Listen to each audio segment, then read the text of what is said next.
Donc ça, c'est des raids non-stop, mais de 8 jours. Et c'est là-dessus où il y a un peu plus de choses que trail, kayak et VTT. Il y a du rafting, du canyon. Bienvenue sur Tout un sport. Michael Phelps qui est en train d'écrire l'histoire. Vous l'avez fait les garçons. Vous êtes des géants. C'est la dernière mêlée. Allez, on touche. La libération est là. L'équipe de France est championne du monde. Et l'équipe de France championne olympique. Tommy Reiner. Oui, champion. Bienvenue sur Tout un sport, le podcast qui parle de tous les sports et de tout ce qui tourne autour du sport. Tout un sport, c'est un épisode sport chaque vendredi matin sur votre plateforme d'écoute préférée. Avant de démarrer l'épisode, je voudrais remercier SSM Academy, notre partenaire sur ce podcast. Il propose des formations pour accompagner les sportifs et sportifs de haut niveau à développer leur image. Pour en savoir plus, rendez-vous sur les notes du podcast. N'hésitez pas à partager cet épisode et à vous abonner sur nos réseaux sociaux, Instagram et Facebook, pour vivre le sport chaque jour. Allez, place à l'épisode, bonne écoute à vous. Alors, on est le soir par rapport à d'habitude, donc je reçois Émilie sur le podcast. Bonsoir Émilie. Bonsoir Frédéric, bonsoir à tous. Et vous comprendrez pourquoi on est le soir, mais j'en parlerai après. Et pour vous dire qui est Émilie, quand je l'ai sollicitée et avant de vous lire mon petit passage, je voulais faire un clin d'œil à ma belle-sœur puisque c'est grâce à ma belle-sœur Audrey que cette interview est possible puisqu'elle elle a connu ton mari dans sa jeunesse et elle t'a connu aussi. Donc depuis, voilà, vous êtes un tout petit peu plus loin géographiquement, mais c'est grâce à elle qu'on est réunis aujourd'hui. Quand je t'ai sollicité pour venir sur le podcast, tu m'as répondu et je t'ai demandé autorisation pour citer cette réponse. Tu m'as dit: je ne suis pas championne de France ou pas candidate au JO, je suis élite en trail et je fais au mieux entre ma vie de famille, mon boulot et mes blessures. Et je pense que ça va bien résumer le podcast, donc je vais pas aller plus loin. C'est une des raisons, le fait d'être élite en trail, qui fait que je te reçois sur le podcast, mais il y a plein d'autres éléments. Mais avant de rentrer dans le vif du sujet, je te propose de commencer par le classique maintenant sur le podcast. Allez, vas-y, portrait chinois. Portrait chinois, pour ceux qui n'ont jamais écouté de podcast, allez, vas-y, je vais te dire un mot et puis tu vas me dire le premier qui te vient à l'esprit. Et on va commencer par, si je te dis un lieu, quel est le premier mot qui te vient à l'esprit ? Il n'y a personne qui va connaître. C'est un lieu où on s'est retrouvés en bivouac pendant un voyage à vélo au pied du Cotopaxi et il y avait la montagne, il y avait mon mari avec ma fille à ce moment-là et puis nos vélos, et c'est vraiment pour moi le symbole de la liberté et du bonheur, quoi. Effectivement, on en parlera. Il y a aussi une partie escapade à vélo qui pour moi représente beaucoup avec le sport. Donc on viendra, et merci d'avoir cité ce lieu. Si je te parle d'un plaisir gourmand, qu'est-ce qui te vient à l'esprit ? Plutôt du sucré, plutôt du salé ? Du chocolat. Mais noir. Bien noir. D'accord. Ouais, J'en ai oui, toujours oui, dans mon sac. forcément. D'accord, ok, je veux bien imaginer. Vu les distances que tu cours, je veux bien imaginer que tu en aies tout le temps dans ton sac et que tu en aies tout le temps dans ton sac dans la vie de tous les jours de ce Ouais. fait-là. Si je te parle d'une passion ou d'un passe-temps, ce serait quoi qui te viendrait à l'esprit ? Courir. Tu m'avais dit autre chose, j'aurais dit bon, c'est bizarre. Après, tu peux avoir d'autres passe-temps, mais Ouais. forcément, celui-là, il te prend du temps. Et pour terminer ce portrait chinois, si je te parle d'une ou plusieurs personnes qui t'inspirent ou qui t'ont inspiré, ça peut même être des personnalités, tu me dirais qui ? Là, je pêche. Il y a plein de gens qui m'ont inspiré Ouais. dans mon parcours pour l'instant, et je pioche un peu partout, aussi bien dans ma vie perso que dans le sport. Et j'aime pas tenir une ligne droite, un leitmotiv. Non, il y a plein de gens qui m'inspirent. Ouais. Genre du mal à Ok. avancer des cas. Ok, pas de choix, alors vas-y, c'est bon, t'inquiète. Sur le portrait chinois, on peut sécher, on peut passer, on peut prendre un joker, il n'y a pas de problème. Donc, maintenant qu'on a fait ce portrait chinois et qu'on tout doucement on découvre un peu qui tu es et quels sont tes passions, tes passe-temps et les choses qui te mettent en émotion, et notamment le chocolat. je vais te laisser la parole pour nous parler de ton parcours, nous dire un petit peu d'où tu viens, comment ce lien avec le sport s'est fait tout doucement, et puis tu nous parleras de tes évolutions et puis de ce qui fait que aujourd'hui tu es une coureuse élite en trail, mais a priori pas seulement. Je te laisse la parole. Moi, je suis nordiste à la base. Je suis née à Lille. Je faisais partie d'une fratrie de 4. On est 4 sœurs. Ah, Ouais, sœurs. ça Ouais, bougeait pas bien à mal. la maison. 4 bien différentes. J'imagine. Ouais. Et oui, en effet, le sport, il a toujours fait partie de ma vie, dans le sens où mes parents, ils m'ont toujours inscrit à des clubs de sport, mais à chaque fois, j'avais besoin de changer, de renouveler, de découvrir un autre sport. Donc, je me suis pas beaucoup posée, en tout cas dans ma jeunesse, sur un sport en particulier, sauf la gym, où j'y suis restée un peu plus. Puis là, j'ai fait des compétitions, championnat de France, les choses comme ça, mais finalement, c'est resté assez peu de temps aussi.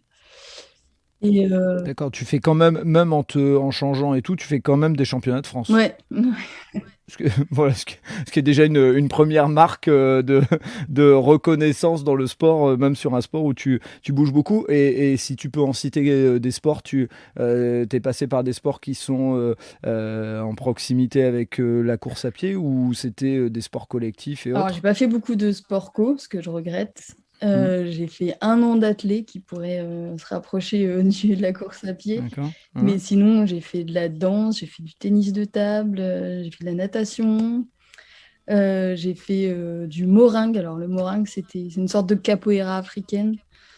D'accord. Euh, euh, Ok, oh, c'est déjà pas mal, ouais. hein. C'est une liste bien développée. Et est-ce qu'il y avait un repère chez toi? Parce que des fois, j'oublie de poser cette question, et il y a des fois des personnes qui me disent au milieu de l'interview, j'ai mon père qui a été champion de France, j'ai un cousin. Est-ce qu'il y a une référence chez toi qui t'a donné cette envie, ou c'est vraiment en toi? Mes parents nous emmenaient régulièrement en rando l'été pendant nos vacances. Mhm. Donc ça, c'est un vrai souvenir qui reste, et c'est ça qui m'a fait découvrir la montagne. Et voilà, enfin, c'est d'abord l'amour de la montagne que je retiens. Je revenais des vacances, je dessinais les D'accord. montagnes, Mm. et voilà. Et il y a ma sœur qui est quand même prof de sport, donc je l'ai toujours vue faire du sport. Elle faisait de l'athlé D'accord. à la base. Mm. Ok. Ok.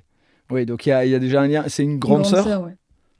Ouais, donc forcément, il y a déjà ce lien, ce petit repère, mais effectivement pas un père sportif de haut niveau ou autre qui te donne cette envie. Et à quel moment vient le lien entre le sport et la compétition? Est-ce qu'il y a un moment particulier, ou est-ce que au contraire ça a souvent été, hormis championnat de France en gym, mais ça a souvent été une manière je dirais, de te détendre, ou en tout cas d'utiliser ton énergie? Oui, c'était plus de la détente à la base. D'accord. J'ai pas Ok. fait.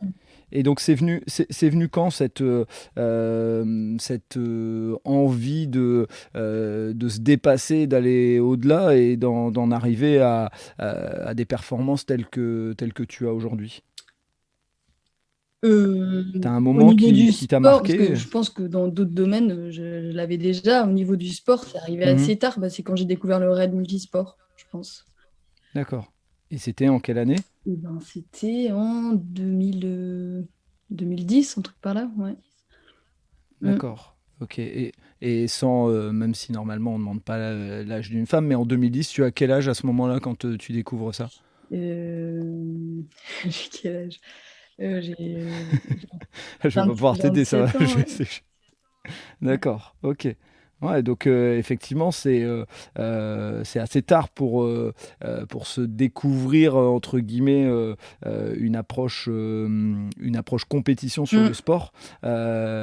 Et, et avant ça, est-ce qu'il y a des moments marquants de sport, d'aventure ou autres, qui sont pas de l'élite, qui sont pas du sportif de haut niveau, mais sur lesquels déjà tu sens un peu cette envie de dépassement de soi?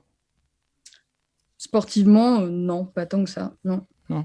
D'accord, OK, ouais, donc il y a un vrai déclic, marquant, en 2010 par rapport à cette première épreuve de raid. Ouais, j'avais toujours envie de faire différemment des autres, mais du coup, c'était par Ouais? des voyages, par des idées un peu farfelues, mais pas forcément par le sport, ouais. D'accord. Ce qu'il faut aussi préciser, parce que on l'a pas précisé dans ton parcours, c'est que tu as fait des études longues, Ouais. on va dire, hein, puisque je vais peut-être te laisser dire quelle profession tu fais pour que ça puisse permettre aux gens de situer un peu qui tu es et comment tu as navigué entre guillemets dans ta vie pour en arriver aujourd'hui où Mm. tu es. Donc, je suis médecin en psychiatrie. Mhm. Et donc, oui, bah, ça m'a pris pas mal de temps, en effet. Donc, bah, j'ai quand même continué à faire du sport, mais voilà, en loisir pendant ce temps-là. Mais c'est vrai que du coup, c'était plus compliqué de s'investir à fond pendant les études. Ouais. Ouais. Ma question, elle est par rapport au running. C'était quelque chose que, parce que souvent on dit que quand on est pas mal occupé, qu'on a un emploi du temps un peu serré, le running c'est le sport par excellence qui ne nécessite pas d'abonnement à une salle. On peut aller en faire à n'importe quelle période de la journée, même entre des pauses au travail. C'était ce que tu faisais ou le running, enfin, tu l'as remis en route, entre guillemets, à 26-27 ans. Je le faisais un peu, c'était par phase. J'avais un copain qui habitait près de chez moi avec qui je courais régulièrement. Et après, Mhm. quand j'ai quand j'ai quitté la maison de mes parents, je le faisais moins, mais du coup, j'étais plutôt en salle. Maintenant, je me demande D'accord. comment j'ai pu faire ça, mais ouais. Et puis, c'était aussi qu'on avait du coup des abonnements avec, enfin, en tout cas, des cours avec la fac, donc on pouvait aussi y aller Ouais. avec des copines ou des choses comme ça. Ouais. Mm. Et à 26-27 ans, tu es déjà mère de famille. Non. Tu vis encore dans le Ouais, Nord, alors, je non? vis encore dans le Nord, je suis arrivée en Savoie Ouais. il y a un tout petit peu moins d'un an là. Mm. D'accord, ok.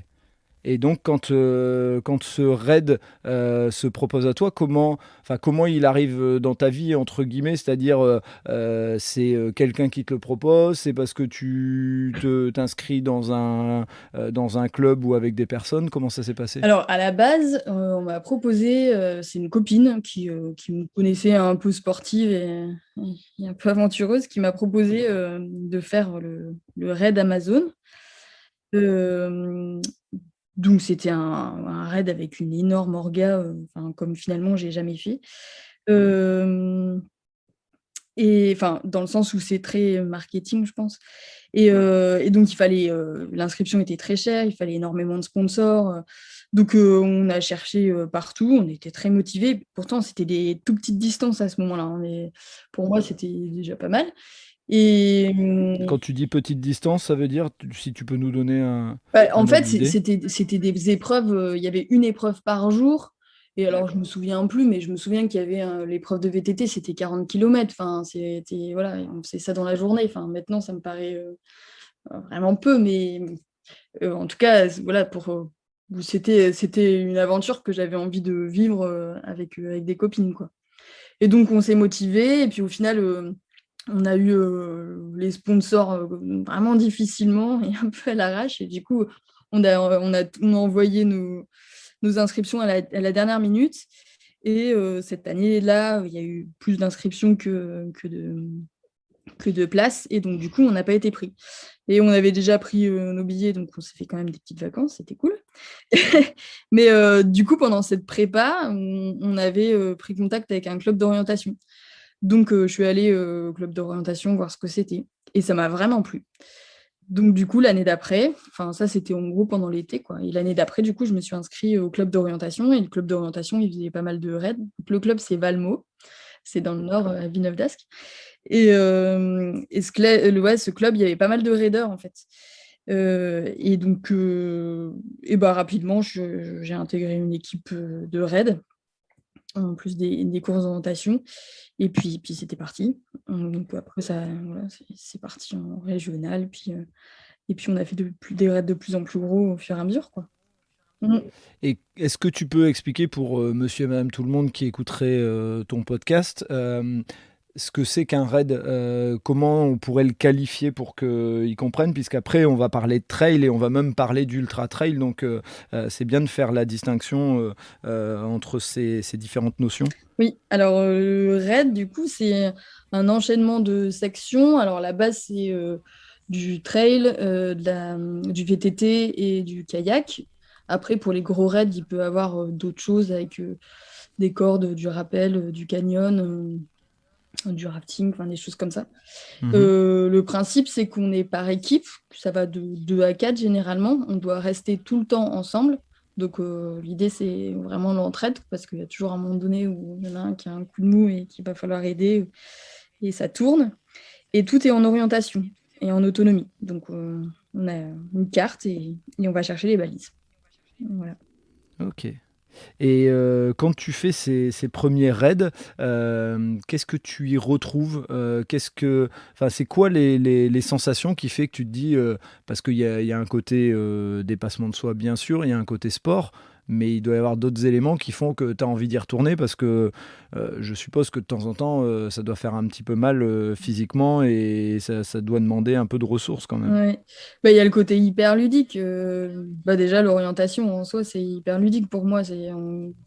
aussi ce qui permet de courir longtemps sans vraiment s'en rendre compte. On va chercher les balises et c'est le côté aventure aussi qui m'a beaucoup plu. Le côté nature, parce que du coup, à chaque fois, c'est en nature. Et puis ça fonctionnait plutôt bien. Donc, ça fait toujours plaisir de monter sur les podiums et on a toujours envie d'y retourner.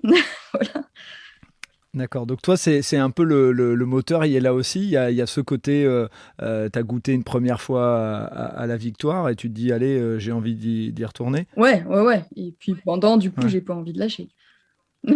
ok, Ouais, d'accord. Ok. Donc, t'avais besoin de ta dose de dopamine, il fallait que tu aies ton shoot ouais, ouais, régulier. ouais, c'est ça. Et, et c'est quoi le premier gros raid sur lequel tu te dis, tiens, je me suis vraiment non seulement fait plaisir, mais en plus, bah, je performe vraiment? Il y en a un dont tu te souviens où tu dis là, waouh, je m'étonne même moi-même. En fait, le premier raid que j'ai fait, c'était, je sais pas si à la base c'était une bonne idée, mais c'était un 24 heures. Et donc, Ok, je savais que ça allait être dur, puis je me demandais si j'allais pouvoir y arriver. Et en fait, on est arrivé deuxième avec mon coéquipier. On était une équipe de deux à ce moment. Et d'accord, du coup, dès le premier, je me suis dit, bah cool, quoi, il y a quelque chose à faire. Et puis, en tout cas, j'ai vraiment apprécié ce raid, quoi. Enfin, c'est un super souvenir. Et, d'accord. Et il était où ce raid? et- C'était par ici, non, enfin ouais, dans le ouais, nord ou... c'était dans, Ah, dans le nord. C'était même, il y avait une grande partie sur l'île, en fait. Ça s'appelait même le ok. raid Lille, je sais plus quoi. Ouais, et Et quand tu dis 24 heures, je pense qu'il faut expliquer aux gens, non-stop. vous dormez Ouais, pas vu que vous êtes... D'accord, on dort non-stop. pas. Ok. Ok. Ça place déjà un peu les choses, ça permet de voir l'évolution. Et donc une fois que tu fais ce premier raid, comment ça s'enchaîne en fait pour arriver justement à ce côté petit à petit où tu fais des raids et puis petit à petit tu vas basculer vers le trail et tu vas arriver vers ce côté sport de haut niveau. C'est les premières années, j'étais du coup dans une équipe, on va dire, régionale. Donc, on faisait le challenge. En fait, il y avait un challenge régional. Donc, on faisait ces challenges-là qu'on a pu gagner. Et puis après, on s'est mis à faire des raids nationaux. Et puis après, on m'a proposé de faire ça allait assez rapidement. En 2012, j'ai fait la finale des. En fait, c'est un autre circuit, ça s'appelait les ARWS, c'est les manches de Coupe du Monde, en fait. Il y avait la finale qui était en France et il y avait une équipe que je connaissais qui avait possibilité de la faire, qui avait une place. Et du coup, j'ai intégré leur équipe pour la faire. Donc ça, c'est des raids non-stop, mais de 8 jours. Et c'est là-dessus où il y a un peu plus de choses que trail, kayak et VTT. Il y a du rafting, du canyon. Et voilà. Donc là, c'est vraiment l'aventure, quoi. Mais donc, ça allait crescendo, mais assez vite. Et donc ces 8 jours, pour schématiser, vous dormez combien d'heures par jour? Bah, alors, mon mari qui me suit dans ces moments-là sur l'ordinateur, il voit des petits points bouger sur une carte. Il me dit qu'on a dormi 9 heures en tout. Voilà. Euh, Sur 8, alors si on divise, si on n'est pas trop mauvais en maths, ok, d'accord, on voit un peu ce que Ouais, ça donne. Ok, donc voilà, pour faire du raid, il faut avoir il y a un truc quoi, il y a quelque chose là-haut qui doit se déclencher pour que ça marche, sinon c'est pas donné à tout le monde entre guillemets. oui, oui, bah, je pense que ouais, faut un état d'esprit. Hmm. Mais généralement, ceux qui l'ont, ils y retournent. Et on se prépare, enfin, juste ma question, on se prépare comment sur des éléments comme ça? Est-ce que il y a des journées, enfin je sais pas, des 2, 3 jours où vous allez travailler justement cette idée de pas dormir beaucoup et de faire des efforts physiques, ou non, Non. on travaille sa condition physique et puis après on y va et c'est sur le moment où on voit la résistance? Ouais, c'est ça. Non, je me suis jamais Ouais. entraînée à pas dormir. Après, je suis déjà à la base une petite dormeuse. J'ai fait des gardes dans mon Hmm. métier. Peut-être que ça m'a Oui, entraînée. forcément. Mais non, je me suis jamais entraînée. Après, bah, sur les raids plus courte distance, ça nous arrive souvent de faire des raids de 48 heures sans dormir. Donc, il y avait déjà peut-être cet entraînement-là. Et puis du coup, beaucoup aussi, enfin, du coup, ces compétitions-là, elles nous permettent aussi de nous entraîner la nuit, parce que l'air de rien, c'est quand même pas la même chose de rouler ou de courir la nuit.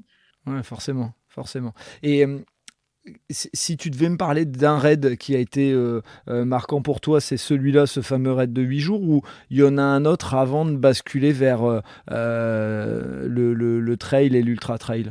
Oh, il y en a plein. Ouais, j'en ai fait d'autres après des gros. J'en ai fait un notamment en Nouvelle-Zélande parce que j'avais vécu un petit peu en Nouvelle-Calédonie, donc c'était pas très loin. Et j'avais trouvé une équipe. Et celui-là, il était aussi bah, marquant dans le sens où bah, déjà la Nouvelle-Zélande, pour moi, c'est la terre du raid et c'est magnifique. Enfin, c'est vraiment un paysage fabuleux. On se retrouve tout petit au milieu de rien. Et moi, c'est ça que j'adore en raid. Enfin, c'est à un moment donné, bah, voir pointer le soleil au lever du jour, on est tout seul au milieu de cette immensité, c'est trop beau. Et émotionnellement, ça a été vraiment compliqué aussi parce que j'étais dans une équipe, alors je l'ai fait qu'une fois et c'était pas forcément une bonne idée, mais, mais j'avais envie de le faire, ce rêve. Et j'étais dans une équipe que je connaissais pas à la base, qui parlait, c'était des Australiens, du coup on parlait anglais, mais en fait quand on est fatigué, ben déjà à la base je suis pas hyper forte en anglais, mais alors là quand on est fatigué c'est compliqué. Et donc du coup voilà, enfin, sur le plan relationnel c'était compliqué et du coup de faire ouais, ce raid, ça a été plein d'émotions à la fois hyper positives et des fois vraiment dures psychologiquement quoi. Et donc celui-là il était bien marquant aussi. Ouais. D'accord. Et à quel moment tu bascules vers, enfin, du côté raid vers le côté plus trail? J'ai toujours eu en ligne de mire de faire un peu plus de trail parce que bah, c'est quand même en course à pied que j'étais la meilleure dans les différentes disciplines du raid.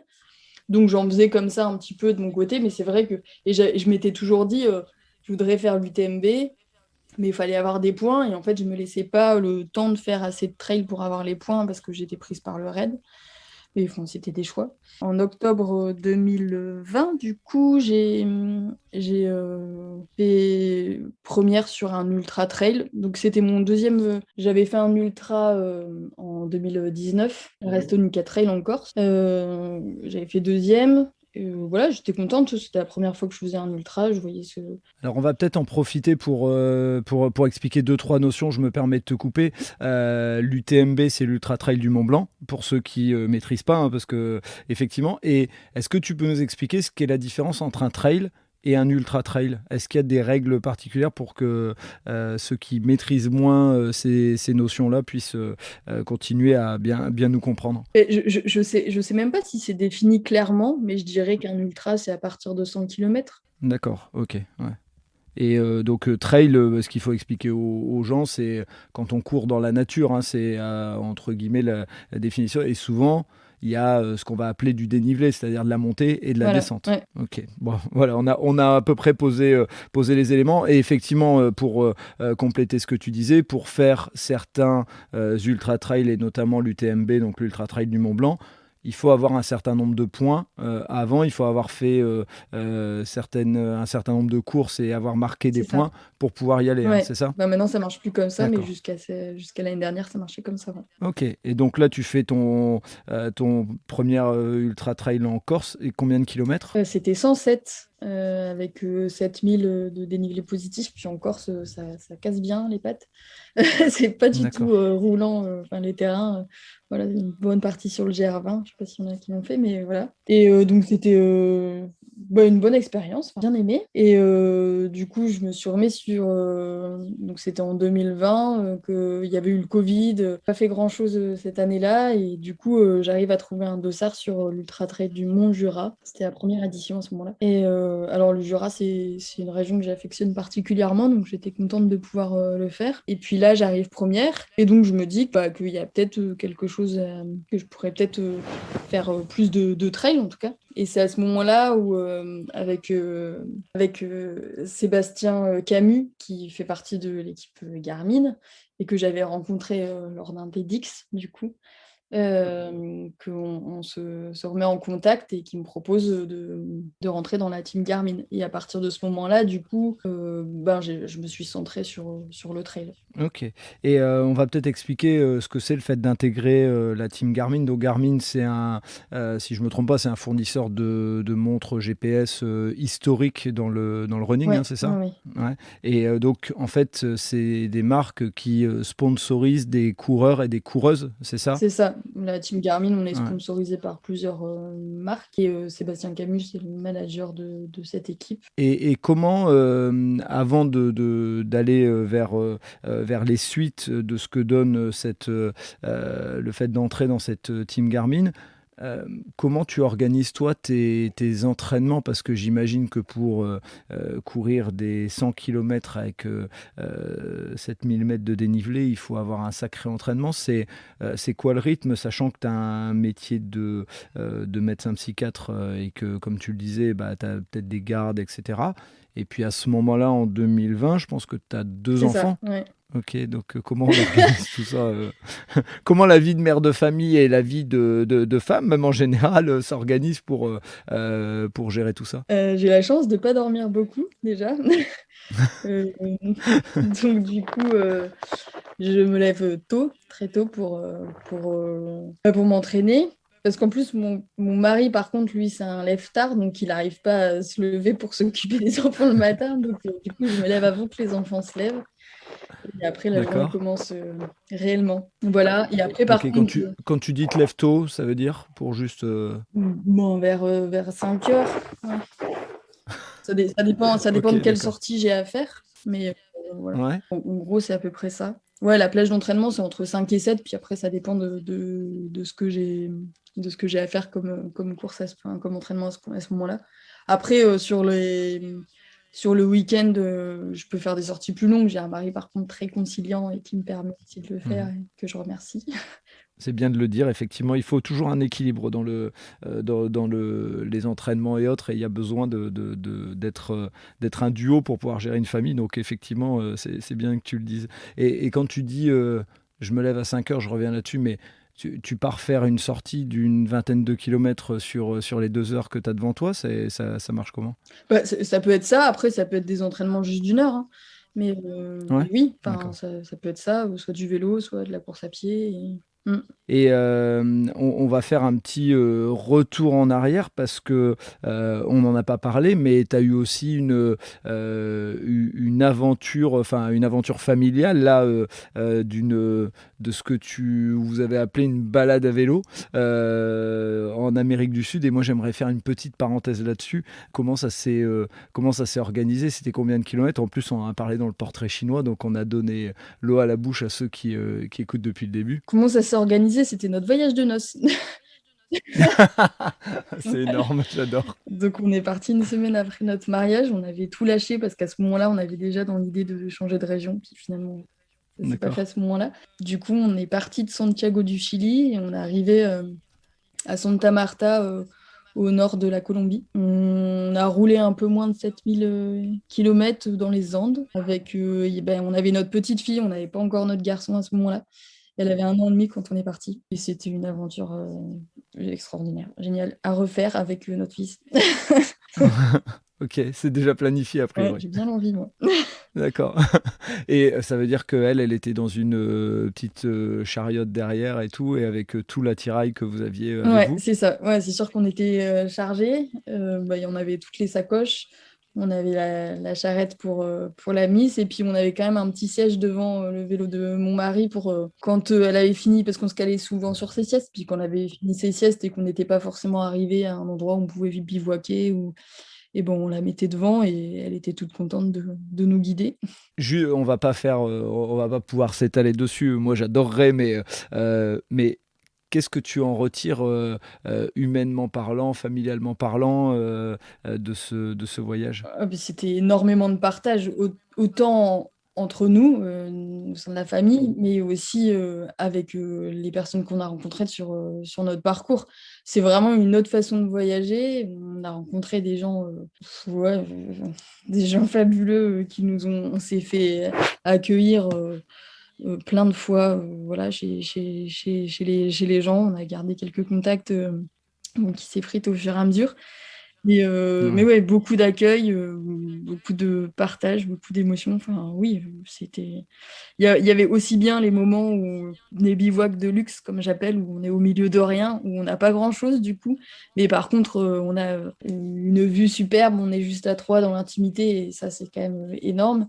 Et puis, il y a ces moments de rencontre complètement imprévus, souvent improbables, ou alors des moments de galère, mais finalement qui se rencontrent et qui se transforment dans des super souvenirs. Et ouais, c'est plein de partages, plein de souvenirs, quoi.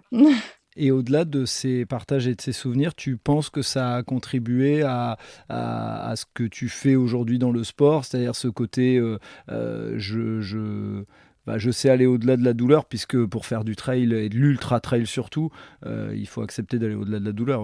Enfin, dis-moi si je me trompe, hein, mais je pense que c'est la réalité. Ouais, non, c'était pas de la douleur là.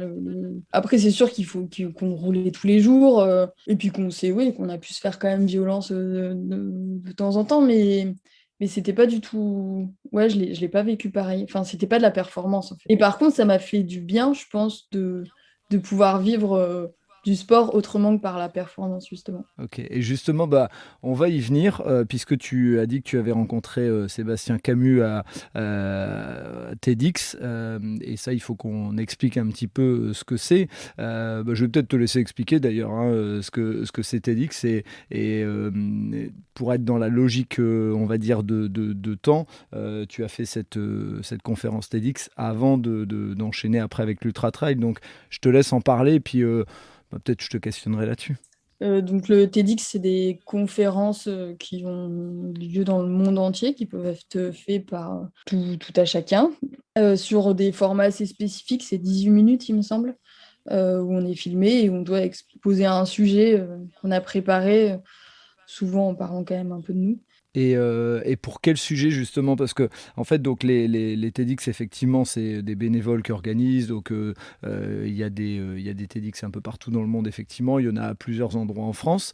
Et là, toi, tu es intervenu, puisque là, on se retrouve sur un TEDx, on se retrouve seul sur scène. Toi, tu es intervenu sur quel sujet? Sur l'addiction au sport. D'accord. Et on va pas refaire la conférence TEDx, et je mettrai les liens dans les notes du podcast, mais si tu peux nous expliquer un petit peu ce que tu as voulu expliquer dans cette conférence, je trouve que ça a énormément de sens par rapport au lien entre le sport et soi, et la santé mentale, et ainsi de suite, et puis cette forme qui peut devenir presque une addiction. Bah, oui, l'idée du TEDx que j'ai fait, c'était de mettre en lien moi en tant que psychiatre et moi en tant qu'addict au sport. Déjà de comprendre un peu ce qui fait qu'à un moment donné, on peut tomber dans cette drogue, on va dire. Et en même temps, comment on peut concilier justement tout ça et pas que ça nous bouffe, parce que l'idée d'une addiction, c'est justement, ça peut déséquilibrer tout le côté social, le côté... enfin, en tout cas, ça prend un gros pan de notre vie par rapport à d'autres et ça déséquilibre tout. Et à un moment donné, quand on s'en rend compte, on se rend compte qu'il faut rééquilibrer les choses et retrouver les valeurs auxquelles vraiment on croit, quoi. Et donc voilà, c'était un peu l'idée du podcast, du TEDx que j'ai fait. De la conférence, ouais. Bon, de toute façon, je mettrai les liens et vous pourrez aller voir. Moi, j'ai trouvé ça... Enfin, vraiment, je te le dis et je te le témoigne, je trouvais ça touchant, marquant, enfin, vraiment, enfin, voilà, un moment qui est en lien avec le sport, dans lequel tu te confies et c'est un exercice pas facile. Et si je me trompe pas, un des premiers qui avait parlé de ce sujet, c'était Vicente Lizarazu, qui avait justement aussi, lui, parlé du fait que il y avait ce besoin et que des fois, ça devenait... même plus du plaisir, c'était effectivement de l'addiction. Donc voilà. Et donc c'est là où tu as rencontré Sébastien Camus de Garmin et on fait le lien avec, pour revenir dans notre histoire, où à terme là, à ce moment-là, tu intègres cette équipe Garmin. Donc comment tu es considéré? Tu es considéré comme, dans ces cas-là, sportif professionnel? Comment ça se passe? C'est quoi sans rentrer dans les détails du contrat et autres, mais tu as des obligations vis-à-vis de cette équipe, ou alors c'est juste ils te financent les courses sur lesquelles toi tu veux aller courir? Non, j'ai pas d'obligation. Après, non, j'ai pas d'obligation. Juste, peut-être que justement, je peux plus vraiment faire de raids multisport, en tout cas les grands de la RWS, parce que ça rentrerait pas dans la prépa et vis-à-vis des sponsors, ça serait pas correct. Mais sinon, il n'y a pas d'obligation. Après, en plus, cette team, elle est quand même plutôt bienveillante et ils vont plutôt nous aider. Alors, c'est sûr que l'idée, c'est quand même qu'on performe, mais en tout cas, voilà, ils sont quand même dans la mesure. Et donc, non, je suis pas du tout professionnelle. Il y en a dans la team qui le sont, mais moi, je le suis pas. Et donc, du coup, l'idée, c'est voilà, de nous aider en effet, à accéder à des courses auxquelles on n'aurait pas pu aller si financièrement, et à nous aider aussi dans la programmation de la saison, voilà. Et puis nous aider aussi dans l'équipement. Voilà. Ouais, bien sûr, je me doute que ça en fait partie. Et donc, c'est grâce au fait d'avoir intégré cette équipe Garmin que tu as pu cette année faire l'UTMB, c'est ça? Ah, j'ai pas fait l'UTMB, j'ai fait la CCC, donc c'est la petite sœur de l'UTMB. Oui, excuse-moi, oui, c'est la... Quand on dit la petite sœur, tu vas nous donner le kilométrage et le dénivelé, et moi j'appelle pas ça une petite sœur, mais bon, voilà. Vas-y. J'ai fait 100 km et 6000 de dénivelé positif. 6 000 mètres de dénivelé positif. Voilà, petite sœur, c'est vrai. Voilà. Mon Dieu. Que ça. Et si je me trompe pas, tu me dis si c'est sur cette course, mais je pense que tu as partagé une photo sur laquelle à l'arrivée tu es avec tes 2 enfants, c'est ça? Ouais, mais c'était vraiment comme ça que je le voyais. L'année dernière, en fait, j'étais blessée, mais je suis allée avec quand même la team pour faire l'assistance d'un des membres de l'équipe et puis pour prendre goût un peu aux festivités. Et puis je les voyais arriver et je me disais, mais cette ligne, moi, je veux la passer. Et je voulais la passer avec mes enfants, vraiment. Et j'avais ça dans la tête. Et c'est ce que j'ai pu faire. J'avais trop peur qu'ils soient endormis parce que je suis arrivée tard. Mais non, ils ont tenu, ils m'ont suivi tout le long de la course avec mon mari et ma mère. Et puis ils étaient là à la fin et j'ai pu passer la ligne d'arrivée avec eux, quoi. Et qu'est-ce que ça fait dans la tête pour une maman qui concilie ça au quotidien, qui jongle entre vie de famille, travail et puis entraînement, quand on passe la ligne d'arrivée avec ses 2 enfants? C'est beaucoup de bonheur, c'est de dire qu'on partage ça avec eux, que déjà on a partagé toute la course avec eux et jusque là en plus. Et il y a une certaine fierté de moi pour eux et pour moi, donc je trouve ça, ouais, c'est... Et aujourd'hui, ils ont quel âge aujourd'hui pour 3 et 6. D'accord. Et ils t'en ont reparlé là depuis? Il y a un truc parce que des fois les enfants, ils font un focus sur quelque chose et Ouais, si, ils en reparlent régulièrement. Bah, ou après, de toute façon, ils savent que maman, elle va courir régulièrement. Mais la fois dernière, bah déjà, Aubane, ça aussi, je l'avais posté. Elle m'a fait après un dessin avec moi sur le podium de la CCC, la fleur et la petite cloche que j'avais gagnée. Et je trouvais ça génial. En plus, elle me met toute seule sur le podium, alors que j'étais pas toute seule sur le podium, mais elle, c'était sa vision des bien choses. sûr. Et je revois son sourire tout fier quand je suis sur le podium. Et oui, ça veut dire quelque chose. Et là, encore, il n'y a pas longtemps, j'écoutais justement un podcast où il parlait de l'UTMB. Et elle me dit, mais l'UTMB, c'est ce que tu as couru, maman, c'est ce que tu as couru. Et moi, je me dis qu'elle suit, quoi. Et que... Ouais. Ah, ils sont forts les enfants pour ça, s'ils ont un truc dans la tête, ça va caler et ça sera bon. C'est quoi pour toi, pour terminer ce podcast, c'est quoi pour toi le futur? Il y a des courses que, je vais pas dire dont tu rêves, mais en tout cas que tu aimerais vraiment faire. Il y a une envie, bon, on a entendu qu'il y avait cette envie de reprendre le vélo et d'aller refaire un tour en famille, mais voilà. Mais d'un point de vue trail et ultra trail, il y a des courses qui te donnent envie comme ça et où tu as déjà des trucs de planifier peut-être? Bah, je pars à la fin de la semaine à La Réunion. D'accord. Alors pareil, je fais pas la diagonale des fous, mais je fais la petite sœur. C'est le trail de Bourbon. C'est 109 km et 6300 de dénivelé positif. Seulement 109 km. Oui, je vais préciser, on enregistre le podcast le 11 octobre, donc quand vous entendrez ce qu'on est en train de dire là, la course aura déjà eu lieu, elle sera déjà finie. Donc voilà, c'est important de le repréciser et on pourra mettre des éléments sur ce que tu as fait là-bas. Mais donc tu pars en famille? Non, on avait regardé, mais bah, ouais, c'était vraiment sur le plan du budget, ça le faisait pas, et on s'est dit qu'on y retournerait peut-être quand les enfants seraient plus grands. Et voilà, donc je pars avec une partie de l'équipe. D'accord. Et d'ailleurs, c'est quand même grâce à eux que je peux la faire, donc je les remercie beaucoup. Je me doute. Et d'un point de vue, juste, je fais une petite parenthèse sur cette projection dans le futur, mais d'un point de vue organisation travail, ils ont assoupli l'organisation. C'est des congés que tu prends. C'est Comment? des congés que je prends. C'est des congés, ouais, à chaque fois. Ouais, je me doute que. Ouais. Ok. Et donc, bon, il y a cette course à La Réunion, la petite sœur de la Diagonale des Fous. Et ensuite, il y a d'autres courses qui sont planifiées ou d'autres qui te font rêver? Planifier, non. Il faut qu'on fasse avec le coach la saison prochaine, mais qui me font rêver. Ben, je garde quand même dans l'idée d'un jour faire l'UTMB en entier, de faire le vrai tour complet, quoi. Donc ça, bah, oui, ça reste... Après, il y a... Redis peut-être aux gens l'UTMB, combien de kilomètres c'est à peu près? C'est 170, c'est ça? Et 170 Ouais. km avec 10 000 mètres de dénivelé positif. Ouais. Ok, voilà. Bon, pour ceux qui veulent en savoir un petit peu plus et écouter un mec qui fait ça, vous avez dans les anciens épisodes, j'ai eu la chance d'interviewer Mathieu Blanchard, qui a terminé deuxième derrière l'extraterrestre Kylian Jornet. Et donc, si vous avez envie d'entendre un petit peu les styles de course que fait Mathieu Blanchard, voilà, vous pouvez aller écouter, je pense c'est épisode 23, mais peut-être je vais dire une bêtise. Voilà, donc l'UTMB en rêve, et puis il y a une autre course qui te donne envie? Bah, il y en a plein.